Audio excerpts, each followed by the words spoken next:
शुरू अल्लाह के नाम से जो बड़ा मेहरबान और नहायत रहम वाला है। अस्सलाम वालेकुम। मैं ज़ाहिद अज़ीम आपकी खिदमत में हाज़िर हूँ। ज़मानत की दरख़्वास्त इस्लामाबाद हाई कोर्ट का तेज़ तरीन एक्शन। नाज़रीन, मियाँ नवाज शरीफ साहब 21 अक्टूबर को पाकिस्तान आ रहे हैं और उनकी तरफ से उनके वकील अमजद परवेज़ एडवोकेट ने इस्लामाबाद हाई कोर्ट में एक दरख्वास्त दायर की है जिसमें प्री अरेस्ट ज़मानत की दरख्वास्त की गई है। इस्लामाबाद हाई कोर्ट के अंदर आज दिन 1:30 बजे दरख्वास्त दायर की गई और 15 मिनट के अंदर अंदर ही उस दरख्वास्त पर नंबर लग गया और 25 मिनट में बेंच भी तश्कील दे दिया गया। आधे घंटे बाद समाअत शुरू हो गई। इतना तेज़ तरीन एक्शन जो इस्लामाबाद हाई कोर्ट में आज देखने में नज़र आया कि इससे पहले शायद इसकी मिसाल नहीं मिलती। जिस वक्त इस्लामाबाद हाई कोर्ट के अंदर मियाँ नवाज शरीफ साहब की दरख्वास्त पर समाअत हो रही थी, समाअत इस्लामाबाद हाई कोर्ट के 2 रुकनी बेंच जिसकी सरबराही चीफ जस्टिस जनाब जस्टिस आमिर फ़ारूक साहब कर रहे हैं और जनाब जस्टिस मियाँ गुल औरंगज़ेब साहब जो हैं वो बेंच का हिस्सा हैं। उसी मौके के ऊपर जब दरख्वास्त के दौरान चीफ जस्टिस जनाब जस्टिस आमिर फ़ारूक साहब ने ये दरियाफ़्त किया, इस्तग़फ़ार किया कि नैब की तरफ से कोई है, तो उस वक़्त नैब प्रोसिक्यूटर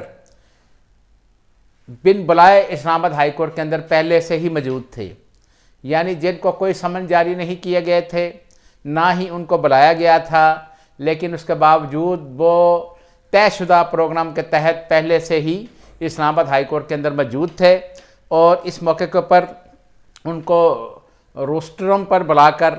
इस्लामाबाद हाई कोर्ट के चीफ जस्टिस आमिर फ़ारूक साहब ने पूछा कि मियाँ नवाज शरीफ साहब का क्या स्टेटस है और वो कब वापस आ रहे हैं। तो उसके ऊपर उनके वकील अमजद परवेज़ और ने ये पहले कहा कि वो 21 अक्टूबर को पाकिस्तान आ रहे हैं और दूसरा उन्होंने नैब प्रोसिक्यूटर से जब पूछा कि नैब को इसके ऊपर कोई एतराज़ है, तो नैब प्रोसिक्यूटर ने कहा कि अगर एक मुजरम पाकिस्तान वापस आना चाहता है तो नैब को उसके ऊपर कोई एतराज़ नहीं। यानी नैब के जो प्रोसिक्यूटर थे वो ऑलरेडी इस्लामाबाद हाई कोर्ट के अंदर पहले से ही मौजूद थे और उसी दौरान उन्होंने फ़ौरन जवाब देते हुए ये कहा कि नैब जो है उसको कोई एतराज़ नहीं है और अगर एक शख्स जो पहले से सज़ा याफ्ता है, पहले से कन्विक्टेड है, जो अदालतों से एग्रीमेंट करके भागा हुआ है इस मुल्क से, वो वापस आना चाहता है तो नैब को उसके ऊपर कोई एतराज़ नहीं है। बहरहाल इस्लामाबाद के 2 रुकनी बेंच ने आज बड़ी फ़ौरन ही उनकी दरख्वास्त के ऊपर समाअत शुरू कर दी और उसके बाद ये समाअत कल तक मुलतवी कर दी गई है। कल इस्लामाबाद हाई कोर्ट के अंदर ना सिर्फ मियाँ नवाज शरीफ साहब की ज़मानत दरख्वास्त जो है उसके ऊपर समाअत होगी, बल्कि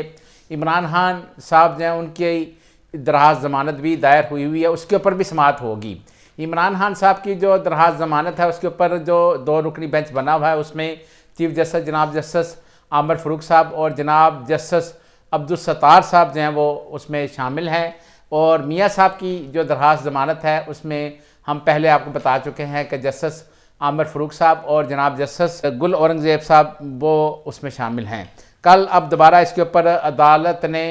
नैब वकला को तलब कर लिया है, उनको समन भी जारी कर दिए गए हैं और दलाइल के लिए उनको तलब कर लिया गया है। अब कल ये पता लगेगा कि मियाँ नवाज शरीफ साहब को इस मामले के ऊपर इस्लामाबाद हाई कोर्ट रिलीफ फराहम करती है कि नहीं, क्योंकि इससे पहले मुस्लिम लीग नून लाहौर हाई कोर्ट से रजू करती रही है और हमारे ज़राए ये बता रही हैं कि मुस्लिम लीग नून ने लाहौर हाई कोर्ट से बैकडोर राब्ते भी शुरू किए थे, लेकिन लाहौर हाई कोर्ट ने इस मामले के ऊपर मियाँ साहब को ज़मानत देने से शायद हामी नहीं बनी, इनकार कर दिया और इसलिए अब इस्लामाबाद हाई कोर्ट से रजू किया गया है और इस्लामाबाद हाई कोर्ट की आज की केस की कार्रवाई हमने आपको बता दी है कि 30 मिनट के अंदर अंदर दरख्वास्त भी दायर हो गई, उसके ऊपर नंबर भी लग गया, बेंच भी तश्कील दे दिया गया और उसके बाद दरख्वास्त की समाअत भी मुकम्मल होगी और ये सिर्फ आधे घंटे के अंदर अंदर सारा काम हुआ है। एक शख्स की वापसी के लिए पूरे पाकिस्तान की जमहूरियत, आइन और इलेक्शन को रोका गया है। बिलावल भुट्टो जरदारी साहब अपनी वालदा के 2007 18 अक्टूबर को एक सानिया कारसाज हुआ था जिसमें मोहतरमा बेनज़ीर भुट्टो साहिबा शहीद हो गई थी। उस वाक़या के हवाले से आज एक जलसे आम से ख़िताब कर रहे थे, तो इस मौके के ऊपर उन्होंने कहा कि सिर्फ़ एक शख्स की वापसी के लिए पाकिस्तान की जमहूरियत, पाकिस्तान के आइन और पाकिस्तान के अंदर इलेक्शन को रोका गया। यह हम पहले भी इसके ऊपर आपको बता चुके हैं कि मियाँ साहब की वापसी का ही इंतज़ार किया जा रहा था। इलेक्शन कमीशन ऑफ पाकिस्तान ने अभी तक इलेक्शन के हवाले से पाकिस्तान के अंदर कोई हतमी तारीख का ऐलान नहीं किया। उन्होंने जनवरी के पहले हफ्ते के अंदर गालबन कहा हुआ है कि इलेक्शन करवा दिए जाएंगे और उसके लिए मियाँ साहब की वापसी का इंतज़ार किया जा रहा था। अब चूँकि मियाँ साहब की वापसी के लिए नो रिस्क, जिसका नून लीग के जो सीनियर क़यादत के लोग हैं वो तस्करा कर चुके हैं, बार बार कह चुके हैं कि मियाँ साहब की वापसी में कोई रिस्क नहीं है और वो हमें नज़र भी आ रहा है कि उनको उम्मीद की जा रही है कि इस्लामाबाद हाई कोर्ट की तरफ से उनको ज़मानत प्री अरेस्ट जो है वो मिल जाएगी। तो लिहाजा मियाँ साहब की जो 21 अक्टूबर को वापसी होगी तो उसके बाद इलेक्शन कमीशन ऑफ पाकिस्तान जो है वो उनकी वापसी के बाद बाकायदा एक हतमी तारीख का ऐलान करेगा, जिसके लिए इंतज़ार किया जा रहा था। बिलावल भुट्टो जरदारी साहब आज जब सानिया कारसाज के हवाले से जलसे से खिताब कर रहे थे तो उनका ये भी कहना था कि सिलेक्शन की सियासत ने जमहूरियत का जनाजा निकाल दिया गया है। उन्होंने कहा कि इलेक्शन तो हर हालत में होंगे, हमने 90 रोज़ के अंदर अंदर इलेक्शन करवाने की जो करवी गोली है बड़ी मुश्किल उसको बर्दाश्त किया है, लेकिन अब पाकिस्तान के अंदर जमहूरियत ज़रूर आएगी। अवाम जो है वो इसको बर्दाश्त नहीं करेंगे और इलेक्शन ज़रूर होंगे, इलेक्शन करवाना पड़ेंगे। उनका ये भी कहना था कि कुछ भी हो जाए इलेक्शन के बगैर कोई गुजारा नहीं है, अवाम कबूल नहीं करेंगे, इलेक्शन हर हालत में करवाना होंगे और एक शख्स की वापसी के लिए ये सारा इलेक्शन का जो प्रोसेस है उसको रोका गया ताकि वो शख्स वापस आए और उसके बाद election commission of Pakistan election की तारीख का ऐलान करे। बहरहाल अब 21 अक्टूबर को मियाँ साहब वापस आ जाएंगे तो अब इलेक्शन कमीशन ऑफ पाकिस्तान भी ज़ाहिर है अपने इलेक्शन की तैयारी कर रहा है तो उसका प्रॉपर ऐलान भी कर देगा। और देखना यह है कि क्या आम इंतखाबात के हवाले से तमाम जितनी भी पॉलिटिकल पार्टीज़ हैं उनको बराबर की लेवल प्लेइंग फील्ड मिलती है कि नहीं, क्योंकि अभी तक ज़राए ये बता रहे हैं या ये नज़र आ रहा है कि सबसे ज़्यादा जो झुकाव है इंतज़ामिया का या जितनी भी मौजूदा जो इस वक्त निगरान हुकूमत है उनका PMLN की तरफ है और लोग ये भी कह रहे हैं कि मियाँ नवाज शरीफ साहब जो है वो अगले पाकिस्तान के वज़ीर-ए-आज़म होंगे और सरकारी महकमों के अंदर बाकायदा नून लीग के जो लोग हैं उनको बहुत ज़्यादा जो है वो प्रेफरेंस दी जा रही है और उनके हवाले से बाकायदा जो है वो अहकामात भी जारी किए जा रहे हैं। ट्रैफिक पुलिस का काम सिर्फ लोगों के चलान करना रह गया है। लाहौर के अंदर आजकल ट्रैफिक पुलिस बहुत ज़्यादा मुतहरक नज़र आ रही है। जगह जगह के ऊपर ट्रैफिक पुलिस के लोग 5-5, 6-6 इकट्ठे होकर टोलियों की शक्ल में खड़े हो जाते हैं और वो सिर्फ़ और सिर्फ आवाम को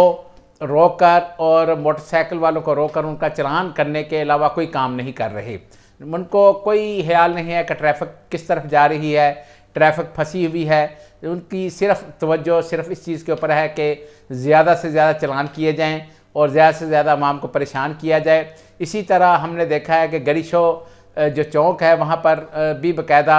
उसको सिग्नल फ्री रोड बनाने की कोशिश की जा रही है। वो जो गरीशो पुल की तरफ से नीचे आती है और चारों तरफ जाती है वो तमाम जो साइडें हैं वो बंद कर दी गई हैं और दरमियान वाली जो रोड है टर्न करने के लिए उसको भी बंद कर दिया गया है। सिर्फ़ और सिर्फ स्ट्रेट आप जा सकते हैं और बाकी तमाम टर्निंग पॉइंट जो है उनको क्लोज़ कर दिया गया है। वहाँ पर बैरियर लगा दिए गए हैं, रुकावटें खड़ी कर दी गई हैं। जब किसी से पूछा गया तो उन्होंने कहा जी कि चूँकि यहाँ पर ट्रैफिक जाम हो जाती है लिहाजा इसको सिग्नल फ्री बना दिया गया है और लोगों को आगे से मोड़ कर आना पड़ता है। अगर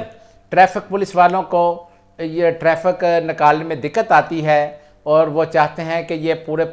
लाहौर के अंदर ट्रैफिक सिग्नल फ्री जो होनी चाहिए, सिग्नल के बगैर ट्रैफिक होनी चाहिए और वो सिर्फ चलान करते रहें, उनको कोई और काम ना करना पड़े, तो इसका मतलब ये हुआ कि फिर ट्रैफिक जो पुलिस है या ट्रैफिक के एहलकार हैं उनकी कोई ज़रूरत नहीं। लिहाजा मेरी वज़ीर आला पंजाब और IG ट्रैफिक साहब से ये गुजारिश है कि खुदा के लिए इस चीज़ को देखें, आवाम को सिर्फ परेशान ना किया जाए, ट्रैफिक कवानीन के ऊपर अमल ज़रूर करवाया जाए, लेकिन उसके साथ साथ ट्रैफिक की रवानगी और उसका भी ख्याल रखा जाए। जगह जगह पर ट्रैफिक को रोक कर वहाँ पर बैरियर ना लगाए जाएं, वहाँ पर जगह जगह के ऊपर उसको सिग्नल फ्री बनाने के लिए रुकावटें ना खड़ी की जाएं। दूसरा, मेरी एक गुजारिश है वज़ीर आला पंजाब साहब से, वो आजकल बड़ा अच्छा काम कर रहे हैं। मोहसिन नकवी साहब से मैं गुजारिश कर रहा हूँ कि मोहसिन नकवी साहब, आपको पता है कि पाकिस्तान के अंदर तकरीबन 14-15 साल का जितने भी बच्चे हैं उन सबको मोटरसाइकिल चलानी आती है, तो क्यों नहीं आप चले गाड़ी का लाइसेंस जो है वो तो ठीक है, जब तक वो गाड़ी का बाकायदा टेस्ट नहीं दे देते तो उनको लाइसेंस नहीं मिलना चाहिए, लेकिन मोटरसाइकिल के लाइसेंस के लिए अलग से क्यों नहीं यह हदायत जारी की जाती है कि जितने भी बच्चे जो मोटरसाइकिल चला सकते हैं और चला रहे हैं, और हम सबको अंदाज़ा है कि 14-15 साल का बच्चा जो है वो मोटरसाइकिल चला लेता है, उनको ट्रैफिक लाइसेंस जारी करने के अहकामात जारी करने चाहिए ताकि हुकूमत के रेवेन्यू में भी इजाफा हो और तमाम जितने भी ट्रैफिक के ऊपर मोटरसाइकिल चलाने वाले जो लोग हैं उनके पास लाइसेंस मौजूद होना चाहिए। अगर आपको हमारी ये वीडियो पसंद आई हो तो नीचे दिए गए सब्सक्राइब के बटन को प्रेस करके अपने इस प्रोग्राम का हिस्सा बने। अल्लाह ताला हम सब का हामी नासर हो। खुदा हाफिज़।